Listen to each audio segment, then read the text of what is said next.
नमस्कार साथियों, मैं राकेश फूल का आपका हार्दिक अभिनंदन करता हूं, स्वागत करता हूं।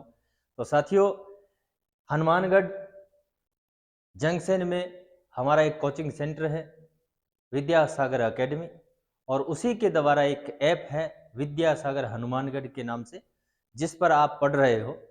तो ये जो हिंदी व्याकरण जो मैं पढ़ाने वाला हूँ, वो आपको बहुत सारी भर्तियों में, परीक्षाओं में काम में आने वाली है। जैसे छोटे से छोटा एग्जाम है या आप हाई लेवल का एग्जाम है, किसी भी एग्जाम में आप हिंदी व्याकरण का कहीं भी प्रश्न आएगा तो हिंदी व्याकरण जो जो टॉपिक आएगा, पूरे के पूरे जो टॉपिक है वे मैं इसी ऐप पर इस कोर्स में करवाने वाला हूँ। तो जैसे आपको कोई गिनाने की जरूरत नहीं है कि कौन से परीक्षा में कौन सी भर्ती में, छोटी से छोटी भर्ती मतलब एलडीसी है, पटवारी है, आप सब इंस्पेक्टर देख सकते हो, समझ रहे हो। उसके बाद सेकंड ग्रेड है, रीट है, फर्स्ट फर्स्ट ग्रेड है, सेकंड ग्रेड है, छात्रावास अधीक्षक है, कृषि सुपरवाइजर है। यानी जिस परीक्षा में आपसे हिंदी से संबंधित प्रश्न पूछे जाएंगे तो सारे के सारे क्वेश्चन जो है आपको यहाँ अपनी ऐप पर, सारे के सारे जो टॉपिक है आपको ऐप पर मिलेंगे। अब आपके जो सिलेबस में कौन कौन से है तो वो आप अपने हिसाब से पढ़ लेना, ठीक है। तो यहाँ से स्टार्ट करते हैं अपना हिंदी भाषा का व्याकरण। हिंदी भाषा का व्याकरण आपने पढ़ रखा होगा पहले, अगर थोड़ा बहुत जानते हो तो थोड़ा सा हाँ पढ़ेंगे। तो यहाँ आते हैं, सबसे पहला जो प्रश्न आता है हमारा वो आता है भाषा। हमारे समझ में अभी तक ये बात समझ में नहीं आई है कि भाषा होती क्या है, असल में भाषा है क्या, है ना। तो भाषा जो है वो विचारों को आदान प्रदान करने का माध्यम होता है ना। इस यानी इस संसार की अभिव्यक्ति, इन संसार में जो भी अपनी अभिव्यक्ति प्रकट करना चाहते हैं, यानी अपने विचार किसी दूसरे व्यक्ति तक और दूसरे के विचार अपने तक पहुंचाने के लिए, समझने के लिए, समझाने के लिए जिस साधन का प्रयोग किया जाता है वो क्या होती है, भाषा होती है। और भाषा जो है जगत के व्यवहार का साधन है, समझ रहे हो। भाषा जगत के व्यवहार का क्या होती है, साधन है। तो ये याद रखना है, साधन है। भाषा क्या है, साधन है, समझ रहे हो। ये क्या है, साधन है, या ये इसको कह सकते हैं माध्यम है, समझ रहे हो। भाषा आपसे क्या लिखेंगे आप लिखोगे कि भाषा क्या है, भाषा जो है जगत के व्यवहार का क्या है, साधन है। परिभाषा हमारी ये क्या हो जाएगी कि व्यक्ति द्वारा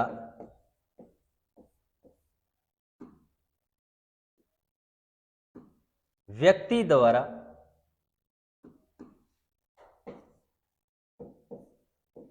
अपने भावों को व्यक्त करने के लिए व्यक्ति द्वारा अपने भावों व विचारों को, भावों को यानी व्यक्ति द्वारा अपने भावों या विचारों, विचार और भाव एक ही बात है, भावों को व्यक्त करने के लिए जिस साधन की आवश्यकता पड़ती है, जिस साधन या माध्यम की आवश्यकता पड़ती है,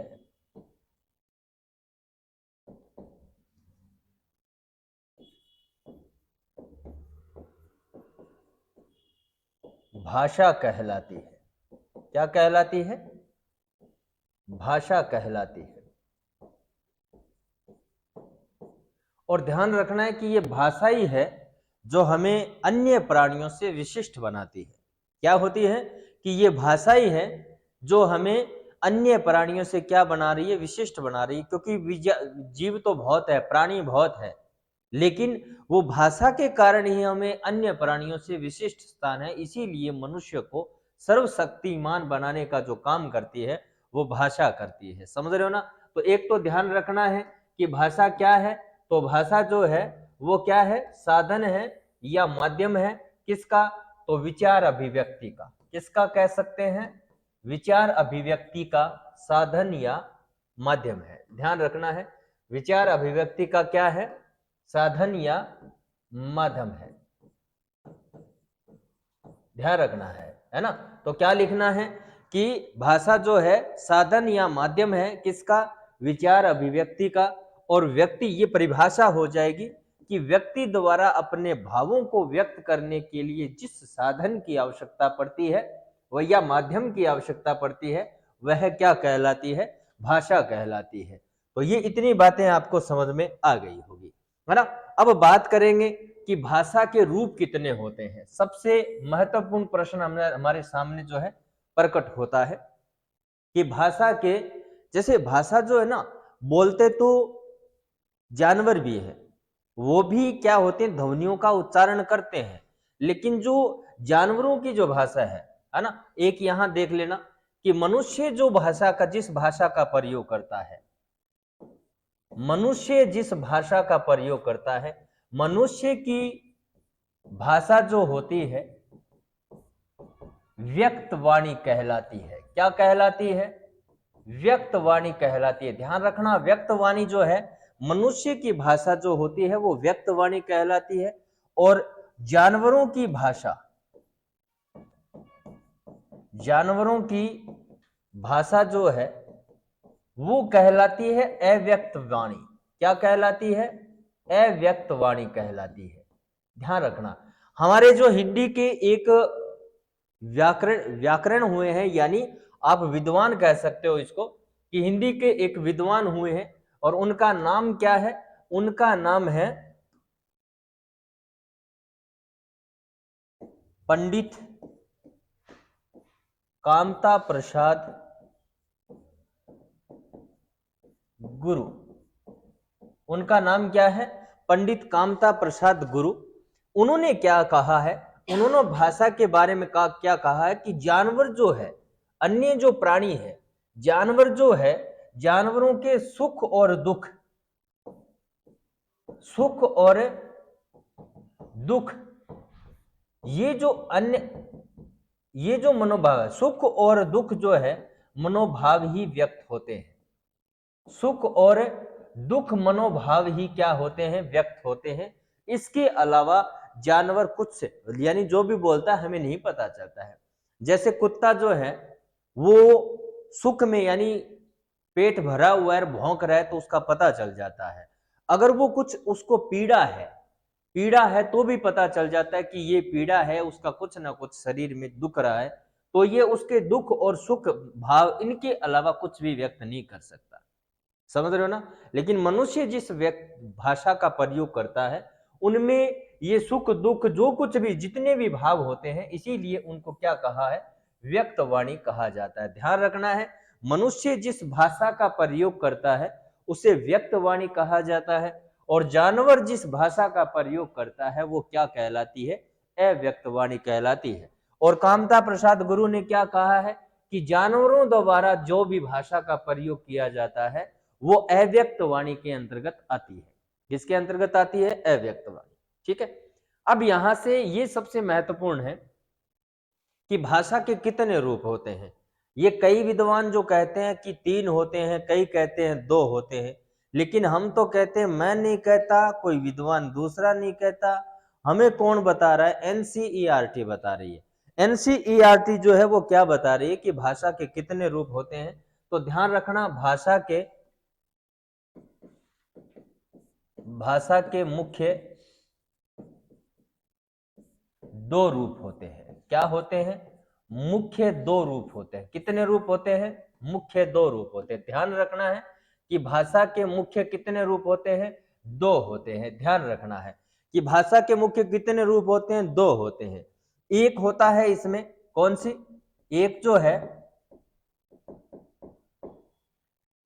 है वो कौन सी भाषा है, उसे कहते हैं मौखिक भाषा। कौन सी कहते हैं, मौखिक भाषा।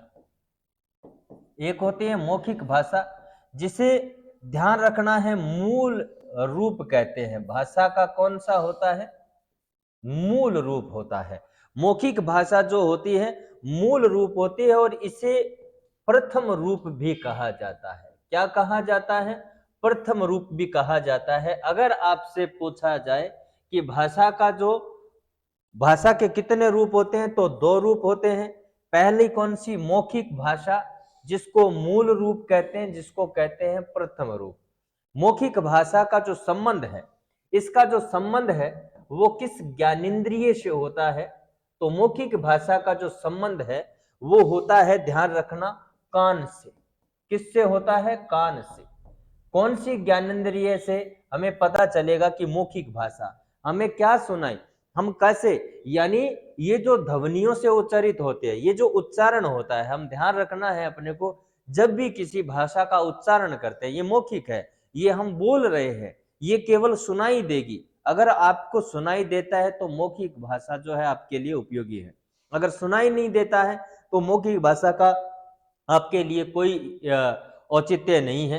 तो ध्यान रखना है, मौखिक भाषा जो है वो मूल रूप है, क्योंकि जब व्यक्ति ने बोलना शुरू किया, लिखना पढ़ना बाद में आया। ध्यान रखना है कि पहला रूप जो होता है वो मूल। अभी देखिए, इसका सीधा सा उदाहरण है कि बच्चा जन्म लेता है तो पहले वो बोलना सीखता है, पढ़ना लिखना जो है वो बाद में सीखता है, क्योंकि उसके कान जो है वो काम करते हैं। जो कुछ भी वो सुनता है वो उन शब्दों को वो दोहराता है, उनको क्या करता है? दोहराता है। तो ये जैसे पापा, उसको लिख के सिखाया, बोल के सिखाया कि ये कौन है? पापा, बोल पापा। बच्चा बोलेगा पापा पापा, समझ रहे हो ना? मम्मी मम्मी, मामा, दादा, ऐसे शब्दों का प्रयोग है वो करके सिखाया जाता है। तो ये मौखिक भाषा जो है पहली है।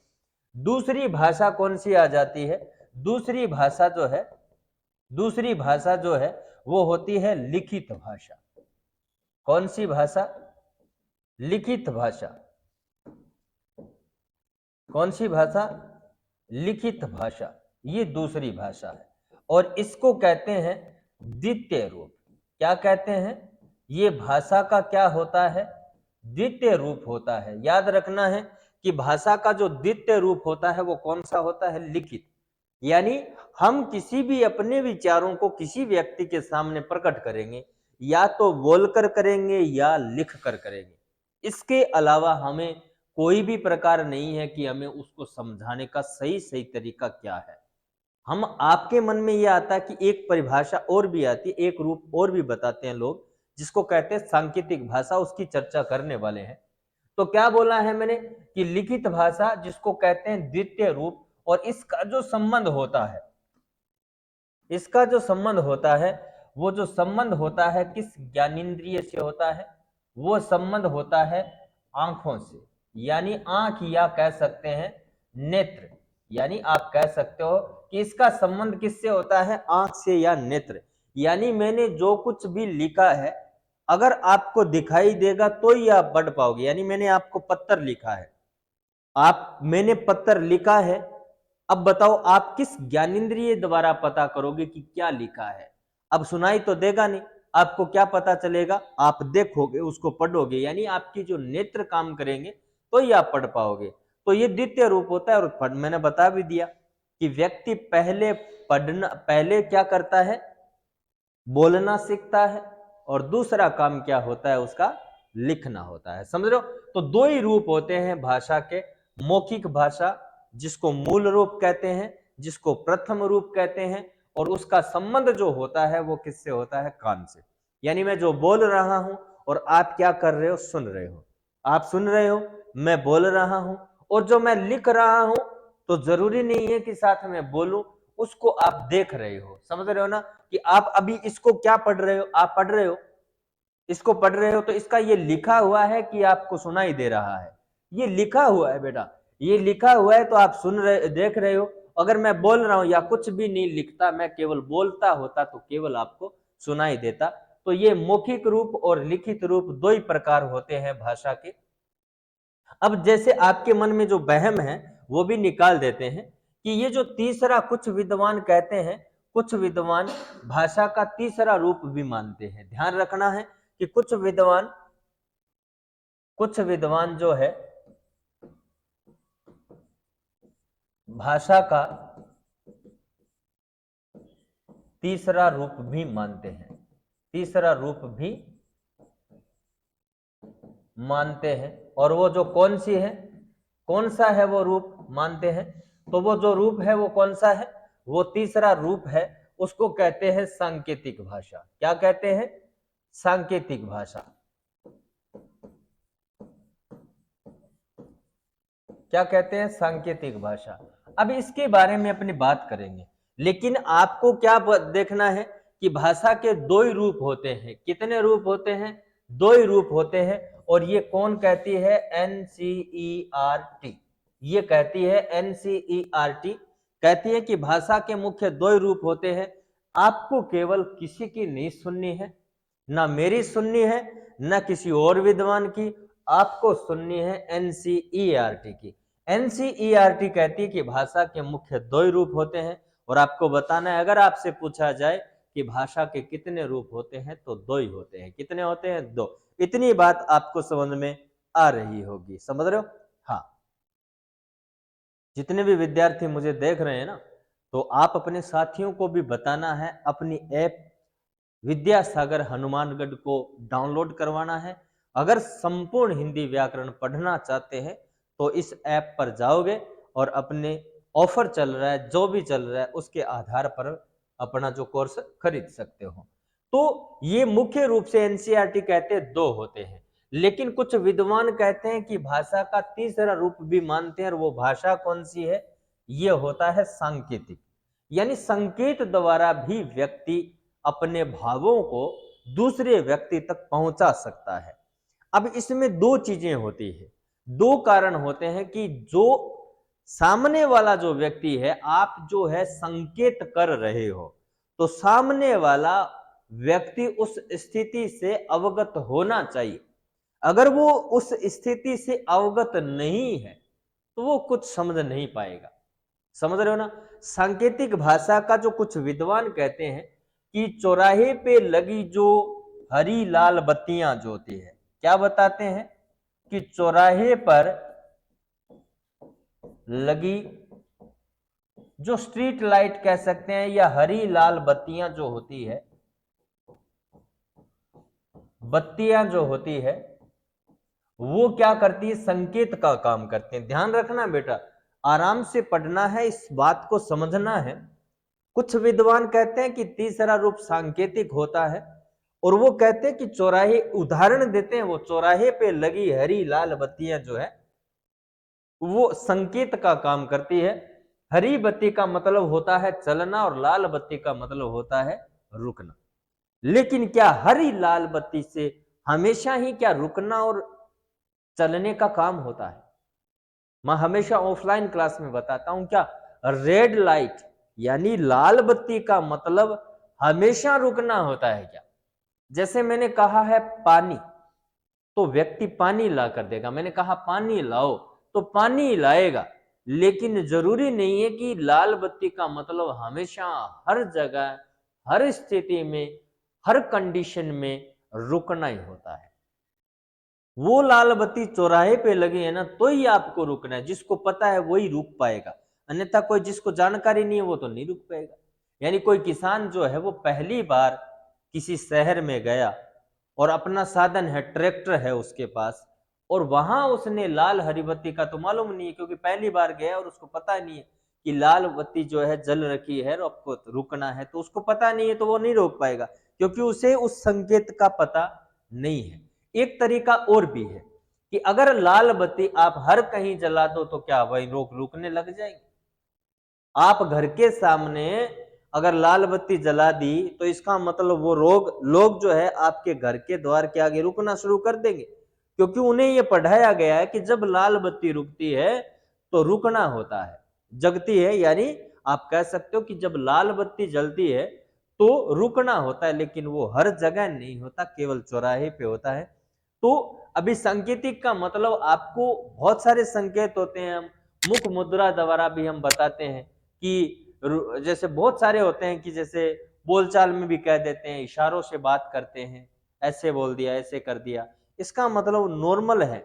मैंने जैसे कोई भी व्यक्ति ऐसे मुझे मिला और मैंने ऐसे कर दिया उसका, इसका मतलब वो समझ गया कि मैं पूछ रहा हूं कैसे हो। लेकिन जरूरी नहीं होता हर बार ऐसे करने से, यानी मैंने ऐसे कर दिया और हर बार इसका मतलब जो है कैसे हो इसका मतलब और कुछ भी हो सकता है, तो कुछ और गड़बड़ भी हो सकती है। तो कहने का मतलब है कि एनसीईआरटी कहती है कि सांकेतिक भाषा का रूप जो है नहीं होता है। ये मैं नहीं कह रहा, ये कह रहा है कौन? ये एनसीईआरटी बोल रहा है। कौन बोल रहा है? एनसीईआरटी बोल रही है कि सांकेतिक भाषा जो है, अभी कामता प्रसाद गुरु ने कहा है, इस सांकेतिक भाषा में कहा है कि कामता प्रसाद गुरु की परिभाषा भी है। किसकी? ध्यान रखना है, पंडित कामता प्रसाद गुरु ने क्या कहा है इसके बारे में।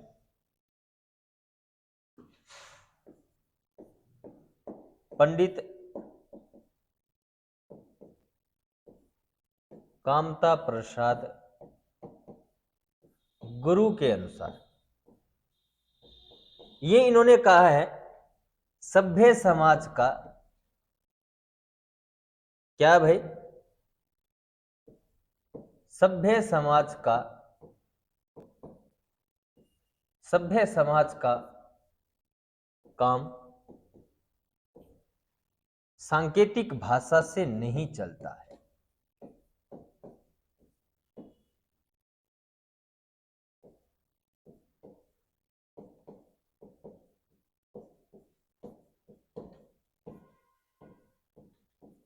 सभ्य समाज का काम सांकेतिक भाषा से नहीं चलता है। इसका मतलब जो बोलना चाहता है वो संकेत क्यों करेगा?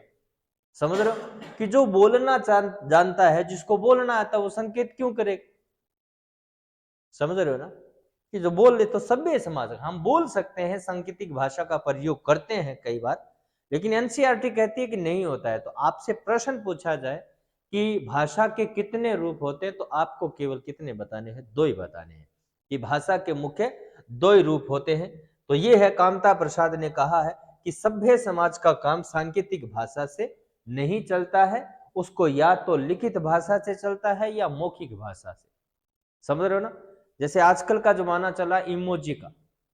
अब इमोजी भी एक जगह, कई समझते नहीं इमोजी का मतलब क्या होता है। जैसे अंग्रेजी में जो है ना, व्हाट्सएप चलाते हैं, फेसबुक चलाते हैं, जब चैटिंग करते हैं तो इमोजी, है ना, जैसे हंसने वाले इमोजी, रूठने वाले इमोजी, है ना, रोने वाले इमोजी, तो वो जो उस स्थिति से पता चल रहा है, समझ रहे हो ना, तो वो आगे वाला कंडीशन भी समझ रहा है कि बात जो है किस संदर्भ में चल रही है, उस संदर्भ के अनुसार इमोजी का जो है आदान प्रदान होता है। तो सभ्य समाज का जो है काम नहीं चलता है। ठीक है, आप किसी अधिकारी से बात करोगे तो क्या इमोजी भेजोगे? इमोजी तो नहीं भेजोगे। क्या इशारे करोगे, यानी संकेत करोगे? नहीं करोगे। नहीं। कोई बड़े, आप सभ्य समाज में रहते हो, सोसाइटी में जाते हो, तो क्या इशारों से बात करोगे? नहीं, है ना। तो ध्यान रखना, इशारों में बात नहीं करना है। हाँ, ये रहती है।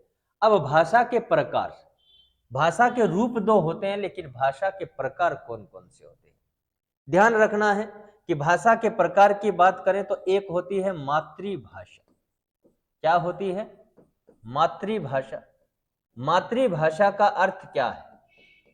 मातृभाषा का अर्थ है, क्योंकि अभी बीएसटीसी में पीछे पूछा गया था कि मातृभाषा का अर्थ क्या है। मातृभाषा का मतलब माँ की भाषा से नहीं है। माँ की भाषा, पिता की भाषा, परिवार की भाषा, और एक ऑप्शन आता है समाज की भाषा। व्यक्ति उस भाषा को ही सीखता है जिस समाज में वो रहता है। समझ रहे हो ना?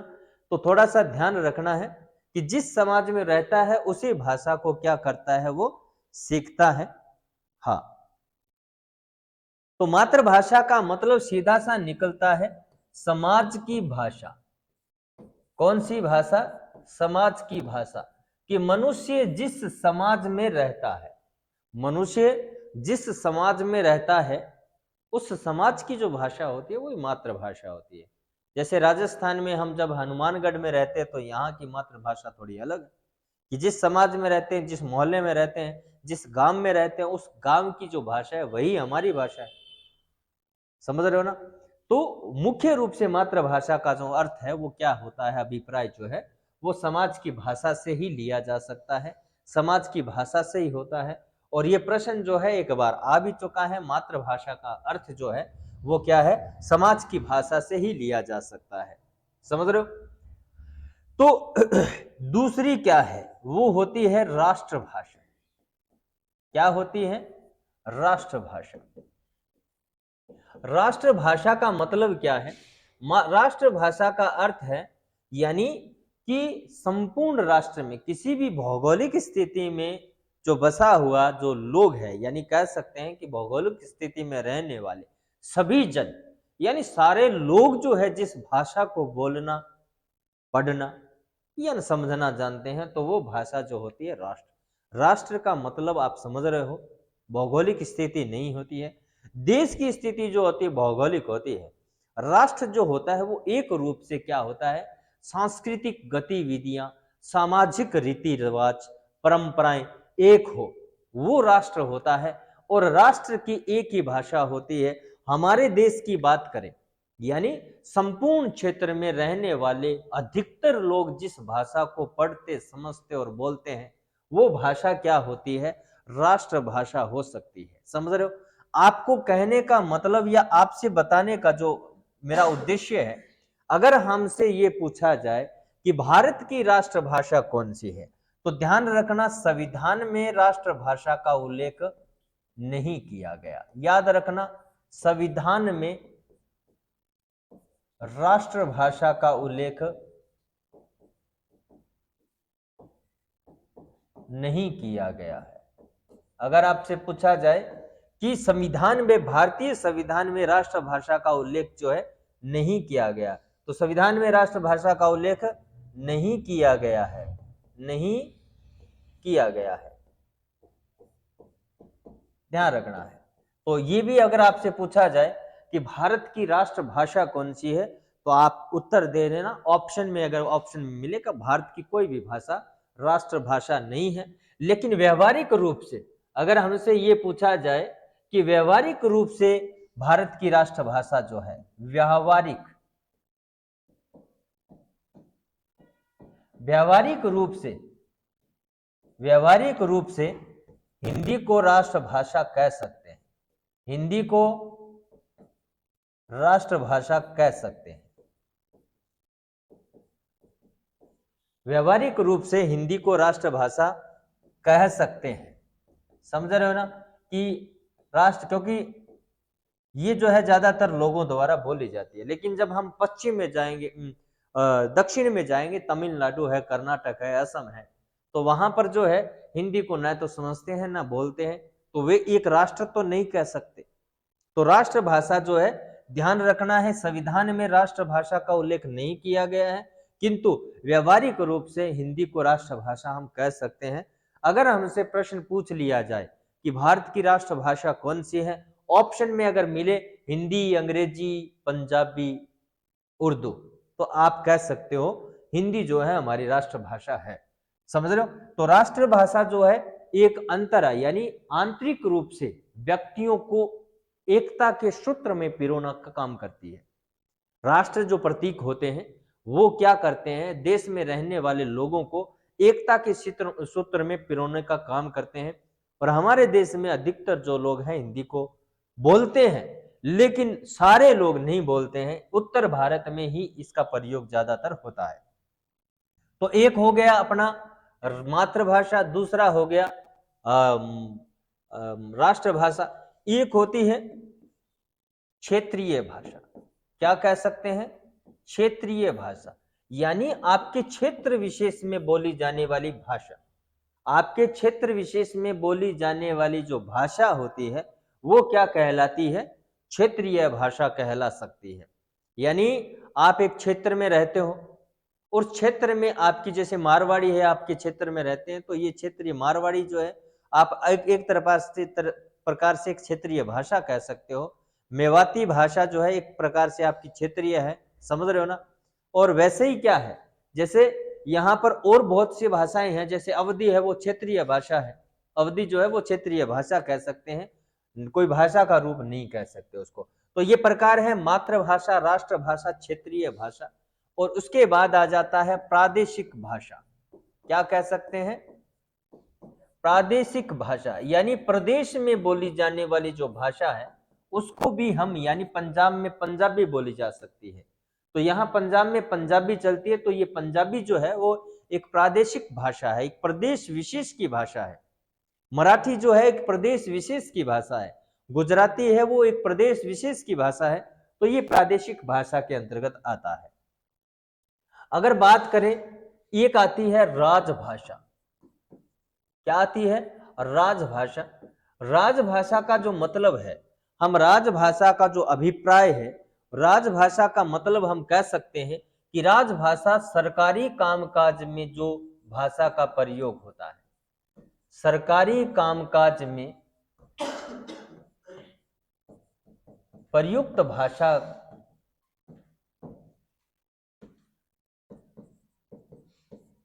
राजभाषा कहलाती है। कि सरकारी कामकाज में जो प्रयुक्त भाषा जो होती है वो क्या कहलाती है? राजभाषा कहलाती है। और अगर बात करें भारत के संविधान में किसका उल्लेख है, तो भारत के संविधान में केवल राजभाषा का उल्लेख किया गया है। किसका प्रयोग किया गया है? राजभाषा का प्रयोग किया गया है। और ये राजभाषा जो है वो भारत की राजभाषा जो है वो हिंदी है। और इसका डिटेल से पढ़ेंगे हम आगे। डिटेल से कहां पढ़ेंगे? जब हम आगे पढ़ेंगे तो इसके बारे में डिटेल से पढ़ेंगे। तो ये भाषाओं के प्रकार, इतनी बातें समझ में आ गई आपको। तो मैंने क्या बताया है? भाषा क्या है? साधन या माध्यम है विचार अभिव्यक्ति का। व्यक्ति द्वारा अपने भावों और विचारों को व्यक्त करने के लिए जिस माध्यम की आवश्यकता पड़ती है क्या कहलाती है? भाषा कहलाती है। हर और मनुष्य की जो भाषा जो है वो व्यक्तवाणी कहलाती है। और जानवरों की जो भाषा है वो क्या कहलाती है? अव्यक्तवाणी कहलाती है। व्यक्तवाणी और अव्यक्तवाणी, वाणी की जगह हम भाषा का भी प्रयोग कर सकते हैं, व्यक्त भाषा और अव्यक्त भाषा। कामता प्रसाद गुरु ने कहा है कि जानवर जो है, जानवरों द्वारा, जानवर जिस भाषा का प्रयोग करते हैं, जानवरों की भाषा से हमें किसका पता चलेगा कि सुख और दुख जो मनोभाव है वो व्यक्त हो सकते हैं। इसके अलावा हमें कुछ प्राप्त नहीं होता है, कुछ मालूम नहीं होता है कि क्या है। समझ रहे हो ना? हाँ, तो ये है। जैसे जानवर जो है, हमारे घर में जानवर जो है पानी नहीं पी रहा, पानी नहीं पी रहा है, तो हम समझते हैं कि डॉक्टर को बुलाते, क्यों नहीं? तो डॉक्टर पूछेगा थोड़ा जानवर से कि तेरा क्या दुख रहा है। हो सकता है वो जानवर है अपने से नाराज भी तो हो सकता है ना। आप जब घर पे नहीं खाते हो खाना, पानी नहीं पीते हो, तो घर वाले क्या कहते हैं ना कि क्यों आज तू खाना नहीं खा रहा, क्या बात है? तो अपने बताते हैं ना, भूख नहीं है ना, मेरा पेट दर्द हो रहा है, सिर दर्द हो रहा है, बाद में खाऊंगा। तो कई बार अपने नाराज भी तो हो जाते हैं, नाराजगी की वजह से भी नहीं खाते। तो घर वाले हमसे पूछ लेते हैं और हम बता देते हैं कि मैं नहीं खाऊंगा, तुमने मेरे को, आपने मेरे को ये बोला था, फलाना कहा था। लेकिन जानवर से तो ऐसा नहीं पूछ सकते, जानवर से थोड़ा पूछेंगे ऐसा, क्योंकि हम तो केवल उसकी स्थिति को, उसकी दशा को समझकर ही उनको अपने मनोभाव जो है व्यक्त कर सकता है, वो अपने पता कर लेते हैं उसके। ठीक है, इसके अलावा कुछ नहीं। भाषा के मैंने क्या बताए? दो रूप बताए हैं, एक मौखिक होता है और एक क्या होता है? लिखित भाषा। प्रश्न पूछा जाए कि भाषा का मूल रूप कौन सा है, तो मौखिक भाषा जो होती है वो भाषा का मूल रूप होती है। इसे कहते हैं प्रथम भाषा। प्रथम भाषा का मतलब सबसे पहले हम बोलना ही सीखते हैं, उसके अलावा कुछ नहीं सीखते हैं। और ये जो मौखिक जो भाषा होती है उसका संबंध जो होता है वो किस ज्ञानेंद्रिय से होता है? कान से। कि आदमी सुनता है तो वो समझ पाएगा। समझ रहे हो ना? कि आप, मैं कैसे, मैंने जो भी सीखा है हमने सुनकर तो सीखा है, हमें बोला गया कि ऐसे बोल तो वैसे बोले। अगर हमें सुना ही नहीं दिया तो हम क्या बोलेंगे? तो बोलना जो है वो क्या है? कान पर निर्भर करता है, इसका संबंध जो कान से होता है। लिखित भाषा को कहते हैं द्वितीय, क्योंकि पहले हम बोलना सीखते हैं और लिखना जो है बाद में सीखते हैं। और इसका संबंध जो होता है आंख से या नेत्र से होता है। और उसके बाद मैंने कहा कि कुछ विद्वान जो है भाषा जो का तीसरा रूप मानते हैं, और वो भाषा का तीसरा रूप क्या बताया है? सांकेतिक भाषा बताया है। और उदाहरण देते हैं कि चौराहे पे लगी हुई हरी लाल बत्तियां जो है वो क्या करती है? संकेत का काम करती है। तो ये भी आपको ध्यान में रखना है। तो ये समझ रहे हो? कामता प्रसाद गुरु ने कहा है कि सभ्य समाज का काम जो है सांकेतिक भाषा से नहीं चलता है। तो ये भी आपको याद रखना है। इसका मतलब आपको याद क्या रखना है? कि भाषा के कितने रूप होते हैं? एनसीईआरटी कहती है कि 2 ही रूप होते हैं। समझ रहे हो? भाषा के प्रकार मैंने बताए कि भाषा का प्रकार एक है मातृभाषा, समाज की भाषा को कह सकते हैं, राष्ट्रभाषा। संविधान में राष्ट्रभाषा का उल्लेख नहीं किया गया है। मैंने कह दिया है कि देश में रहने वाले अधिकतर लोगों की जो भाषा होती है, जिन्हें लोगों को एकता के सूत्र में पिरोने का काम करती है, वो होती है राष्ट्रभाषा। और हमारे देश की कोई भी भाषा राष्ट्रभाषा नहीं है संवैधानिक रूप से, है ना। व्यवहारिक रूप से जो है हिंदी को राष्ट्रभाषा मान सकते हैं, ठीक है। और क्षेत्रीय भाषा क्षेत्र विशेष में बोले जाने वाली, जैसे अवधी है, वो क्या है? क्षेत्र विशेष की भाषा है। प्रादेशिक भाषा जैसे पंजाब यानी प्रदेश की, पूरे प्रदेश की जो भाषा है वो क्या है? प्रादेशिक भाषा के अंतर्गत आता है। और राजभाषा की बात करें तो सरकारी कामकाज, राजकीय भाषा, सरकारी कामकाज में जो भाषा का प्रयोग किया जाता है वो क्या कहलाती है? राजभाषा कहलाती है। और हमारे देश के संविधान में केवल राजभाषा का उल्लेख किया गया है, और वो जो राजभाषा जो घोषित की गई है वो 14 सितंबर 1949।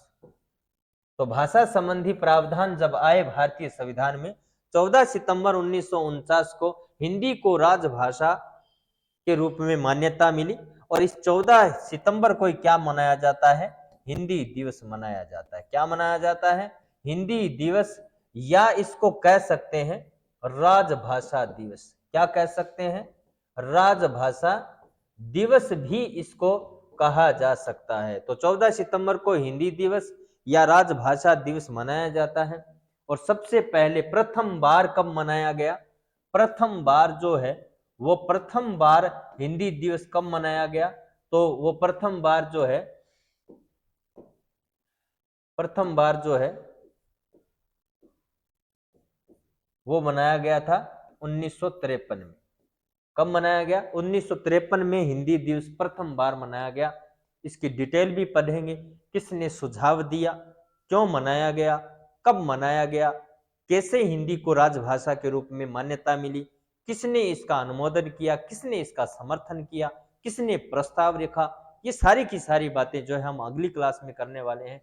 ध्यान रहे, आपको अगर क्लास पसंद आती है तो आप ज्यादा से ज्यादा बच्चों तक पहुंचाएंगे अपनी क्लास को, और ज्यादा से ज्यादा बच्चों तक अपनी ऐप के बारे में बताएंगे। आज के लिए इतना ही, बहुत बहुत धन्यवाद।